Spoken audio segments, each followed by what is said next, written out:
Lahat sinugal sa pag-ibig na hindi naman pala magtatagal. Na-experience mo na ba yung minahal mo ng sobra yung isang tao at nakalimutan mo na yung sarili mo?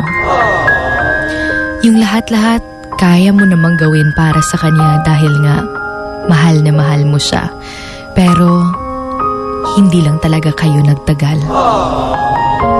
Yung pag-iibigang nooy sobra mong iningatan. Sobra ka ring nawasak sa pagmamahal na yun nung ika'y kanyang iniwan. That feeling na unti-unti pala siyang nawala sa piling mo na hindi mo namamalayan. Sumugal ka naman dahil nga mahal na mahal mo. Hindi mo inakalang yung pag-ibig na iningatan mo ay bigla palang matatapos. From ingat ka dahil mahal na mahal kita at papakasalan pa kita to hindi ka na kinakausap na tila ba'y hindi na kayo magkakilala. Mahirap pala talaga kapag sumugal tayo sa isang relasyong akala mo'y sigurado. Pero yun pala, manloloko. Kanang moingon nga, ikaw ra jud ang pinakagwapa nga akong naila ug akong nakita. Pero dali raman lagi kaayo maka-heart react og pic sa social media. Mahirap talagang ma-in love, pero masarap at masaya naman.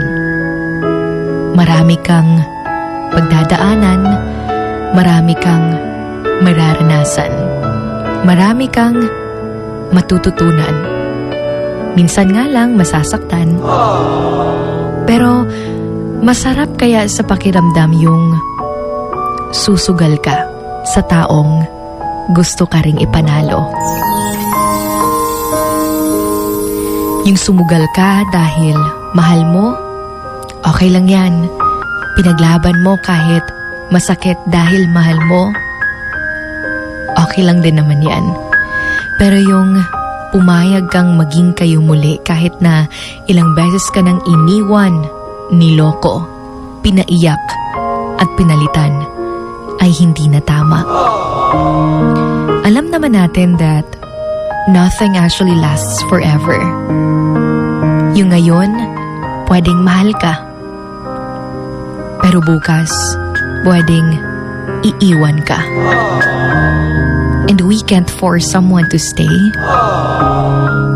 That's why it's very important to treat yourself well. Because after all, you just have yourself. But remember that every pain gives us a lesson. And every lesson changes a person.